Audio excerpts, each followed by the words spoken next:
Hello friends, welcome back to our channel success की by Chhavi Tyagi. So friends, आज हम फिर से आपके सामने एक क्वेश्चन पेपर लेके आए हैं 2021 पेपर सेकंड। ये सीडीपी हम सॉल्व करेंगे, इसमें पूरे 30 क्वेश्चंस और आपको मेरे साथ सॉल्व करने हैं और बताना है लास्ट में कि आपका स्कोर कितना रहा। ठीक है, तो पेपर स्टार्ट करते हैं हम। क्वेश्चन नंबर 1 है हमारे पास। बाल्यावस्था की अवधि में ये आपसे पूछा गया है कि जो चाइल्डहुड पीरियड है उसमें इनमें से क्या होता है। ठीक है, मतलब जब आपकी बाल्यावस्था की एज होती है तो उसमें इनमें से क्या होता है। धीमी गति से मतलब विकास कैसे होता है। ठीक है, विकास के बारे में पूछा गया है कि डेवलपमेंट कैसे होता है। धीमी गति से होता है एवं उसे मापा नहीं जाता। ऐसा तो नहीं है ना, धीमी गति से नहीं होता है। बहुस्तरीय और मिश्रित होता है। हाँ, ये कह सकते हैं कि मल्टी लेयर्ड एंड कॉम्प्लेक्स होता है ये। नेक्स्ट भी देखते हैं हम ऑप्शन। विकास में केवल परिमाणात्मक परिवर्तन होते हैं। परिमाणात्मक होते केवल, ऐसा भी नहीं है। ओके, अनियमित और असंबद्ध भी नहीं होता। तो ऑप्शन नंबर सेकंड आपका सही हो जाएगा कि बाल्यावस्था की एज में विकास बहुस्तरीय और मिश्रित होता है। ठीक है, नेक्स्ट क्वेश्चन पे चलते हैं। Question number second, zone of proximal development से देखो, ये फिर से क्वेश्चन है। और फ्रेंड्स, मैं आपको बताना चाहूँगी कि कल मैंने एक जगह बाई मिस्टेक आपको कोलबर्ग बोल दिया था कि जेड का जो कॉन्सेप्ट है वो कोलबर्ग का है। कोलबर्ग का नहीं है, वो लेव वाइगोत्स्की है। पता नहीं कैसे मुँह से हो जाती है बाई चांस मिस्टेक, तो उसको मैं सही कर रही हूँ यहाँ पे। ओके, तो आपको याद रखना है कि जेड और स्कॉफ फोल्डिंग जो दिया था वो लेव वाइगोत्स्की थे। ठीक है, तो ये पूछा हुआ है यहाँ पे निकटस्थ, यानी कि जोन ऑफ प्रॉक्सिमल डेवलपमेंट के बारे में पूछा हुआ है। निकटस्थ विकास का क्षेत्र, इनमें से क्या होता है। ठीक है, ये देखिए, मैं जूम कर देती हूँ। हाँ, तो देखेंगे बच्चे के वर्तमान स्तर पर स्वतंत्र प्रदर्शन और वयस्क व अधिक कौशल वाले, यानी जो वयस्क लोग हैं, बच्चे से जो बड़े हैं और जिन अधिक कौशल वाले जो उसके समकक्षी हैं, उनकी हेल्प से, सहायता से बच्चे द्वारा उपार्जित किए जाने वाले प्रदर्शन के मध्य का क्षेत्र। जेड एक वही क्षेत्र होता है, ठीक है, जहाँ पर किसी के द्वारा किसी समस्या के दौरान बच्चे की मदद की जाती है, चाहे वो कोई वयस्क हो या फिर उससे अधिक कौशल वाला हो। तो ये ऑप्शन ही इसका सही है। आगे को जो ऑप्शंस है वो भी हम एक बार देख लेते हैं। विभिन्न प्रकार के कार्य जो कि अपनी आयु के अनुसार बच्चे को करने चाहिए परंतु वह नहीं कर सकती, ये भी नहीं है। वह प्रक्रिया जिसमें शुरू में विभिन्न समझ वाले दो व्यक्ति समान समझ, नहीं, ऐसा नहीं है। वह प्रक्रिया जिसमें बच्चे समाज के वयस्क सदस्यों द्वारा निर्धारित विधि से नहीं करते हैं ना, उनकी हेल्प लेते हैं, विधि से नहीं करते हैं। नेक्स्ट क्वेश्चन है हमारा क्वेश्चन नंबर थर्ड। ठीक है, इसमें है जीन पियाजे। जीन पियाजे से भर भर के क्वेश्चन है। जीन पियाजे, कोलबर्ग, वाइगोत्स्की, तो उनको आप अच्छे से करके जाइएगा। और फ्रेंड्स, जो अभी एग्ज़ाम हुए हैं 28 एंड 29 को, उसमें देखा, उसका जो एनालाइज किया है उसमें सबसे ज़्यादा क्वेश्चन PYQ ही आए हुए हैं। तो प्रीवियस ईयर क्वेश्चन आपको नहीं छोड़ने हैं, वही आपको करने हैं।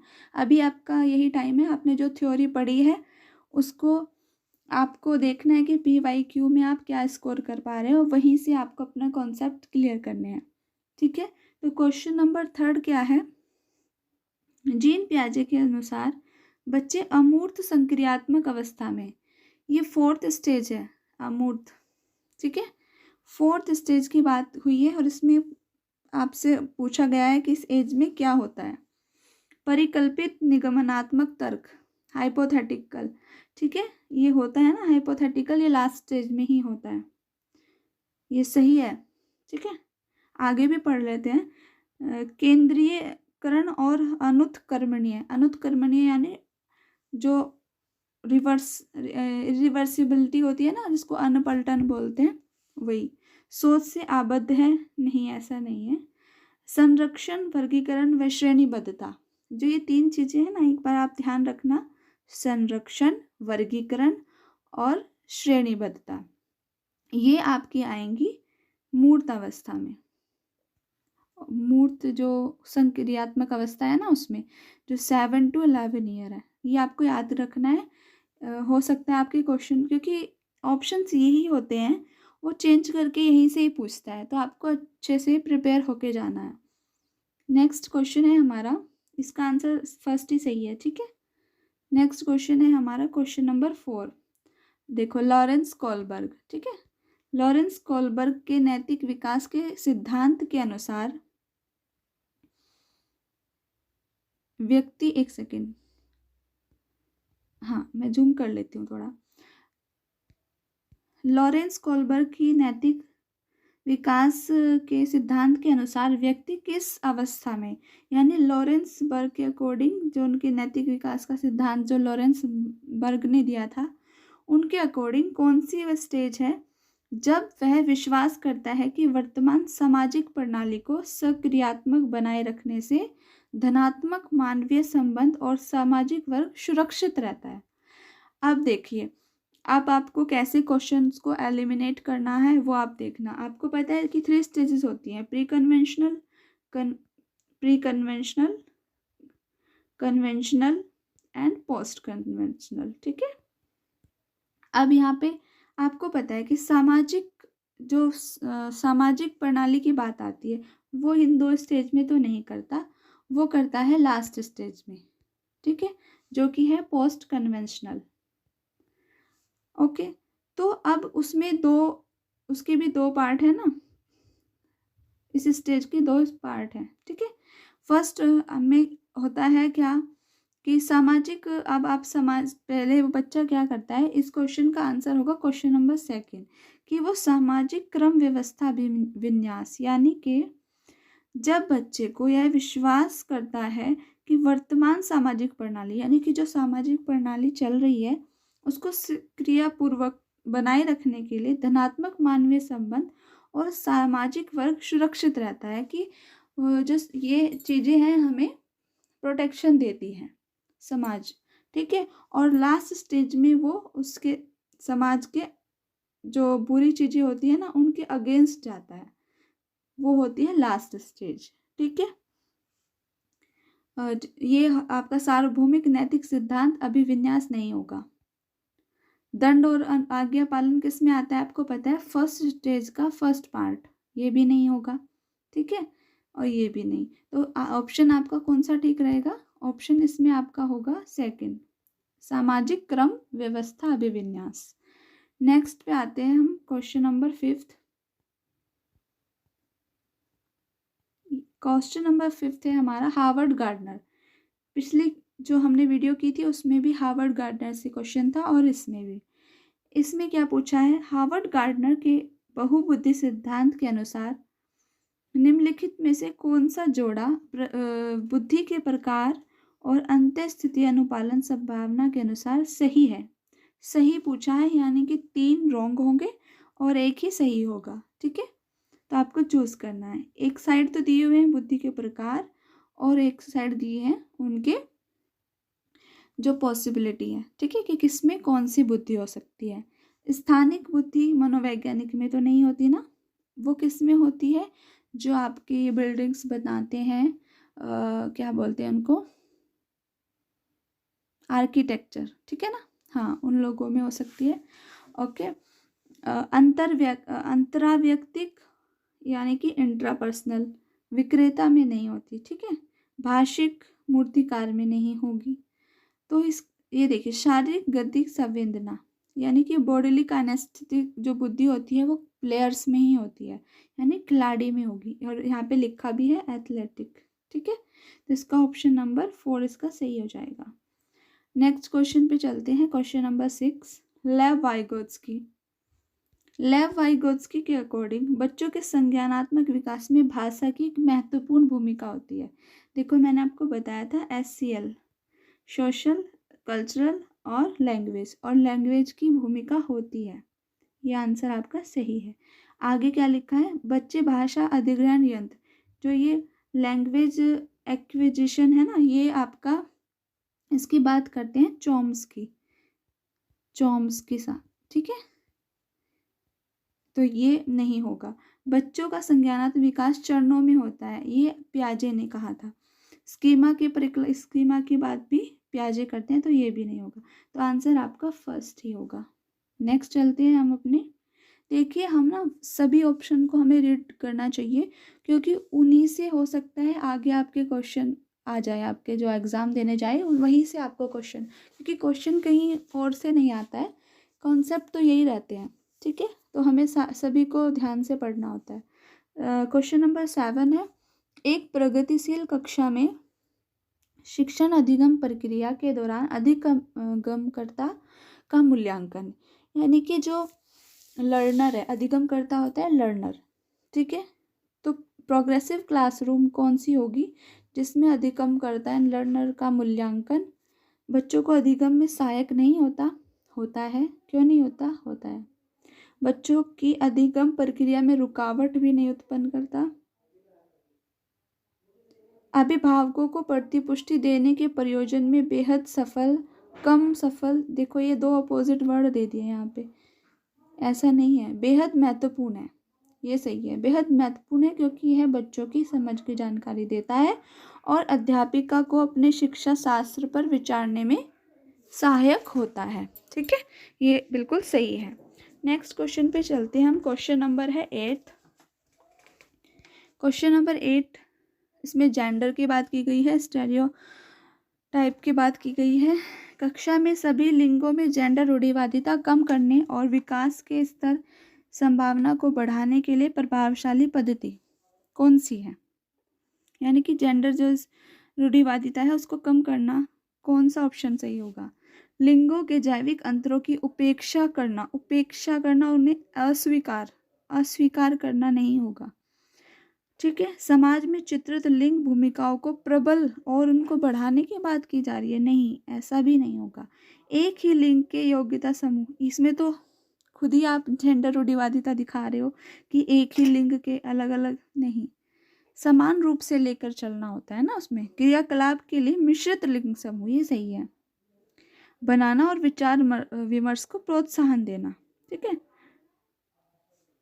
नेक्स्ट ऑप्शन क्वेश्चन पे चलते हैं। क्वेश्चन नंबर 9, अध्यापकों को कक्षा में बहुभाषिता को, जो मतलब मल्टीलिंग्विज्म होता है, उसको किस रूप में समझना चाहिए। एक गुण और साधन, सही है। एक रुकावट नहीं, समस्या भी नहीं, एक व्यवस्थागत मुद्दा भी नहीं है। जबकि बहुभाषिता तो हेल्प करती है ना बच्चों को सीखने में, तो एक गुण और एक साधन है। नेक्स्ट क्वेश्चन है क्वेश्चन नंबर 10, बाल केंद्रित कक्षा वह है जिसमें अध्यापक केवल पाठ्यपुस्तक, केवल देखो शब्द निगेटिव शब्द है, मैं बार बार बता रही हूँ आपको, केवल पाठ्यपुस्तकों के ज्ञान को नहीं, पाठ्यपुस्तक का ज्ञान सीमित किया गया है इसमें, ऐसा नहीं है कि पाठ्यपुस्तक को कोई इम्पोर्टेंस ज़्यादा नहीं दी गई है। अध्यापक बच्चों को उनकी क्षमता के आधार पर वर्गीकृत करता है। वर्गीकृत यानी कि उनको, फिर से लेवलिंग की बात हुई है, उनको वर्गीकृत नहीं करना चाहिए ना। बच्चों के व्यवहार को निर्देशित करने के लिए अध्यापक पुरस्कार और दंड, मैंने आपको पढ़ाया था NCF 2005 में, जिसने वीडियो नहीं देखी डिस्क्रिप्शन में लिंक है, जाकर देख लीजिएगा, बहुत हेल्प मिलेगी आपको। यहाँ तक कि 10-12 क्वेश्चन आपके वहीं से आते हैं, उसी में से घुमा फिरा के पूछ ले जाते हैं। तो पुरस्कार और दंड का प्रयोग नहीं करना है। अध्यापक लचीला है, प्रत्येक बच्चे की व्यक्तिगत आवश्यकता को पूरा करता है, ये सही है क्योंकि बच्चे के हित में है। नेक्स्ट क्वेश्चन है हमारा क्वेश्चन नंबर 11, किस मनोवैज्ञानिक के अनुसार बच्चों के संज्ञानात्मक विकास में सांस्कृतिक उपकरण एक महत्वपूर्ण भूमिका, ये आप मुझे बता दोगे बिना ऑप्शन पढ़े ही, आप इसको बता दोगे कि वो है लेव वाइगोत्स्की, क्योंकि SCL सोशलाइजेशन, कल्चर और लैंग्वेज की बात वही करते हैं। और यहाँ पे दिया हुआ है कल्चरल, तो लेव वाइगोत्स्की। नेक्स्ट हम चलते हैं क्वेश्चन नंबर 12 पर। डेली हम इसी तरह की सीरीज़ करने वाले हैं, तो जो भी मेरे साथ फर्स्ट टाइम जुड़े हैं वो चैनल को सब्सक्राइब करके ज़रूर जाइएगा, और अगर कोई क्वेरी है तो आप कमेंट बॉक्स में डाल दीजिएगा। नेक्स्ट है हमारा 12। आंशिक दृष्टि वाले विद्यार्थियों के लिए निम्नलिखित में से कौन सी अधिगम सामग्री उपयुक्त नहीं है, यानी कि कौन सी सही नहीं है। आंशिक दृष्टि यानी जिनको कम दिखाई देता है। बड़े आकार में मुद्रित पुस्तकें वो तो हेल्पफुल होंगी, और हमसे पूछा है कि हेल्पफुल नहीं है, ठीक है। त्रिविमीय नक्शे और चार्ट ये भी हेल्पफुल होते हैं। बोलती पुस्तकें, स्पर्शी सूचना पट, पत्र पट है सॉरी पट बोर्ड यानी, ठीक है, वो भी हेल्पफुल होते हैं कि उनको छोकर, और बोलती पुस्तकें उनकी हेल्प करती हैं, वो सुनकर उनको पढ़ाया जाता है। नेक्स्ट है छोटी मुद्रा वाली कार्यशीट, ये हेल्पफुल नहीं होती, और हमसे यही पूछा है कि क्या नहीं होता, ठीक है, यही इसका सही आंसर है। नेक्स्ट क्वेश्चन है क्वेश्चन नंबर 13, समावेशी शिक्षा। ये भी मैंने आपको डिटेल में पढ़ाया हुआ है, ये भी आप डिस्क्रिप्शन में लिंक है वहाँ से जाकर देख सकते हैं। समावेशी शिक्षा के पीछे अंतर्निहित विचार क्या है। ओके, एक सेकेंड। बच्चों को उनकी योग्यता के आधार पर पृथक करना, अलग करना बच्चों को सही नहीं माना जाता, ठीक है, और व्यावसायिक प्रशिक्षण का प्रबंध करना नहीं। बच्चों की अक्षमताओं के आधार पर उनकी सीमाओं की पहचान करने के लिए नामांकित करना भी सही नहीं है। अलग अलग अक्षमताओं वाले बच्चों के लिए विशिष्ट शैक्षिक संस्थानों का नहीं। जबकि समावेशी शिक्षा क्या कहता है कि बच्चों को एक ही जगह और एक विद्यालय में समान रूप से शिक्षा देनी चाहिए, ठीक है। दार्शनिकता की सभी बच्चों को नियमित विद्यालय में समान शिक्षा पाने का अधिकार, यही सही होगा। नेक्स्ट है हमारा क्वेश्चन नंबर 14। क्वेश्चन नंबर 14 है प्रतिभाशाली और सृजनात्मक जो गिफ्टेड चाइल्ड होते हैं उनकी, और क्रिएटिव चाइल्ड होते हैं उनकी बात की गई है कि उनकी आवश्यकताओं को किस प्रकार संबोधित किया जा सकता है। चुनौतीपूर्ण कार्य और निरस्ता दूर करने वाले क्रियाकलाप देकर। हाँ, जो आपके गिफ्टेड चाइल्ड होते हैं ना, उनको चुनौतीपूर्ण कार्य देने चाहिए ताकि उनकी जो निरस्ता है उनको दूर करने में वो हेल्पफुल हो। नेक्स्ट है हमारा वे प्रश्न जिन्हें अभिमुखी चिंतन नहीं, अपसारी चिंतन की बात होती है, अभिमुखी की नहीं। प्रश्न हल करने के लिए विशिष्ट निर्देश देना भी एक नेगेटिव टर्म है, रटने पर बल नहीं दिया जाता। नेक्स्ट है हमारा क्वेश्चन नंबर 15। क्वेश्चन नंबर 15 में बात हुई है पठन वैफल्य। आप इंग्लिश में भी पढ़ लीजिएगा, एक सेकेंड, ये लीजिए। हाँ, तो इसमें बात हुई है कि पठन वैफल्य, यानी देखिए यहाँ पे डिसलेक्सिया दिया हुआ है। आपको पता है डिसलेक्सिया क्या होता है, जिन बच्चों को पढ़ने में दिक्कत होती है वो डिसलेक्सिया कहलाता है, ठीक है। तो ये जो इससे रिलेटेड एक वीडियो मैंने डाली हुई है, वो थोड़ी ज़्यादा बड़ी वीडियो नहीं है, 7-8 मिनट की वीडियो है, वो ज़रूर देख के जाइएगा क्योंकि आपका एक नंबर वहाँ से ज़रूर कंफर्म हो जाएगा। पठन वैफल्य बच्चों की पहचान किस प्रकार की जाती है, क्योंकि मैंने अभी बताया डिसलेक्सिया यानी जिनको पढ़ने से संबंधित जो इशू होते हैं।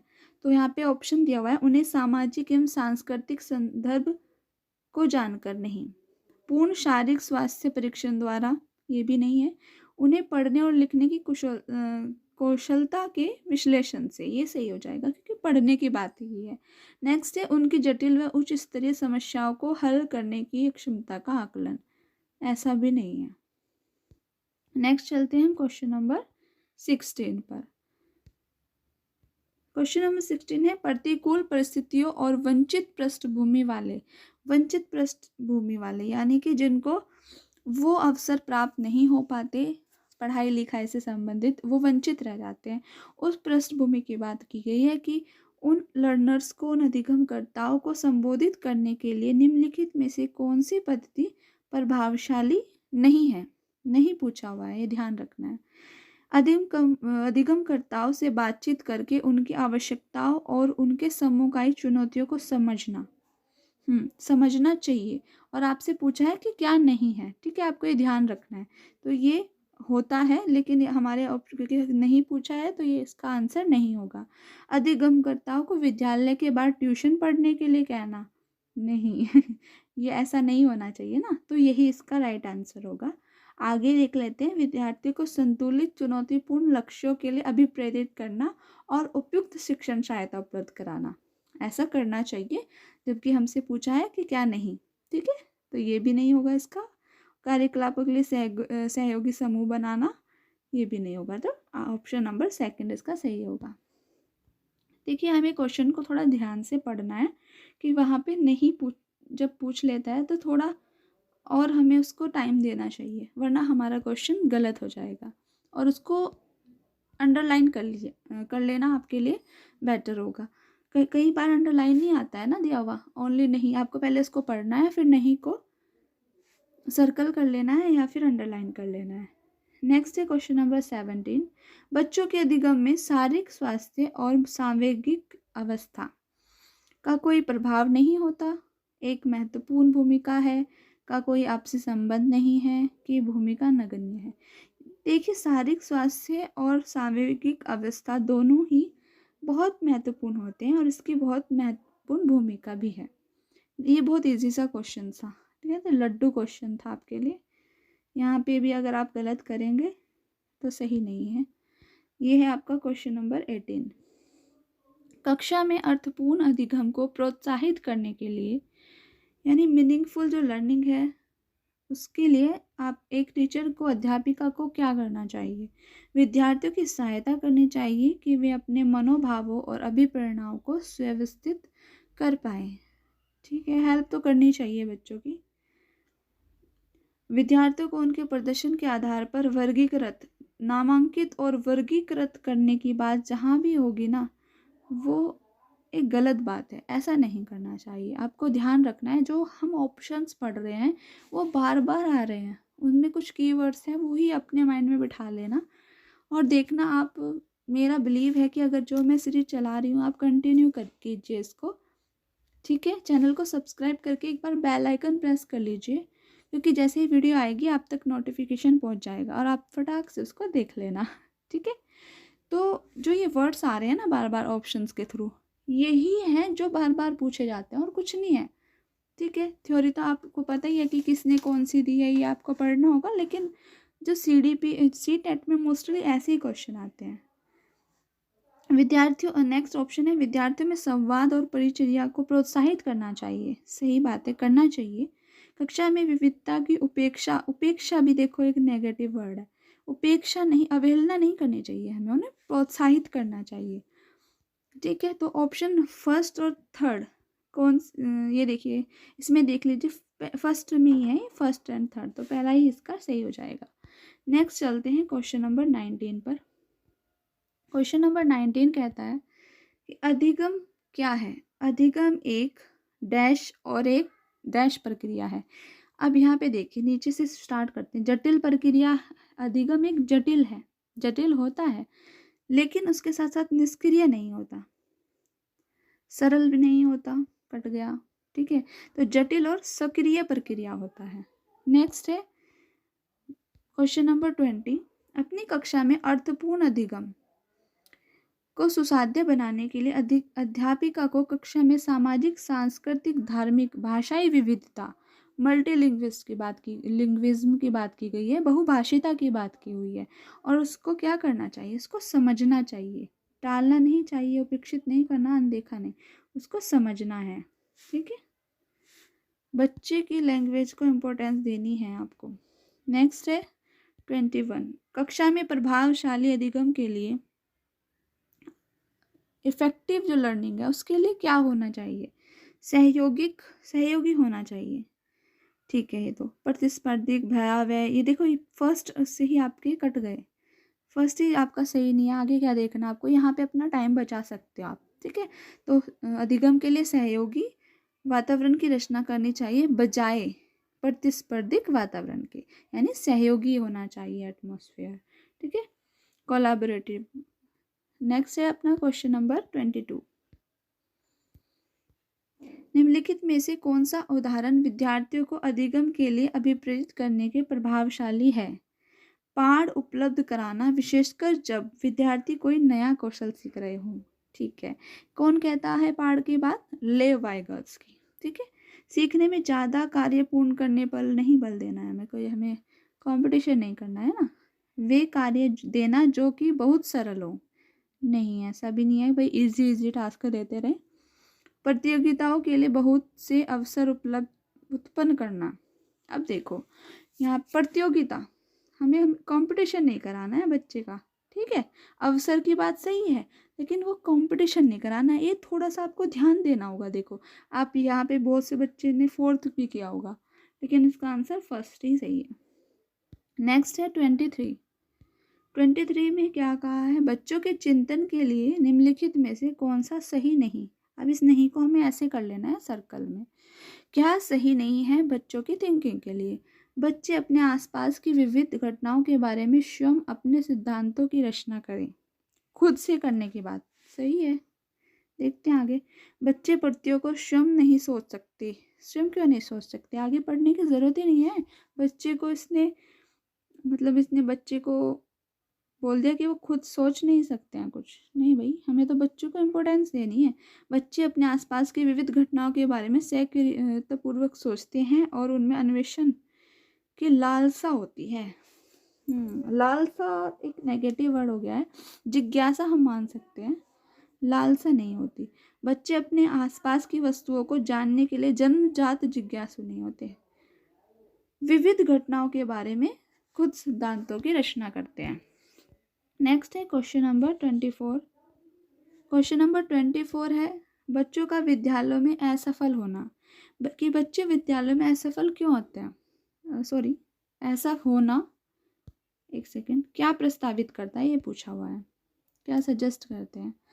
प्रस्तावित करता है कि वंचित पृष्ठभूमि वाले बच्चों को अधिगम का सामर्थ्य नहीं है। बच्चों को सामर्थ्य क्यों नहीं है भाई, बच्चों में ही तो सामर्थ्य होती है, और जो बच्चा ठान लेता है ना वो करके भी दिखाता है। अब आप लोगों ने ठान लिया सीटेट पास करके रहेंगे, पास नहीं 120+ लाएंगे तो आएंगे आपके। निर्दिष्ट करता है कि विद्यालय इन बच्चों की आवश्यकताओं और रुचियों की पूर्ति करने में विद्यालय को भी इसने नकार दिया। साबित करता है, हाँ एक सेकेंड ये यहाँ पे देखिए, हाँ ये पूछा क्या हुआ है ये बार पढ़ लेते हैं। बच्चों का विद्यालय में असफल होना, विद्यालय के अंदर बच्चा क्या सफल हो रहा है? खुद के लिए नहीं, खुद में सामर्थ्य नहीं है, ये तो सही है।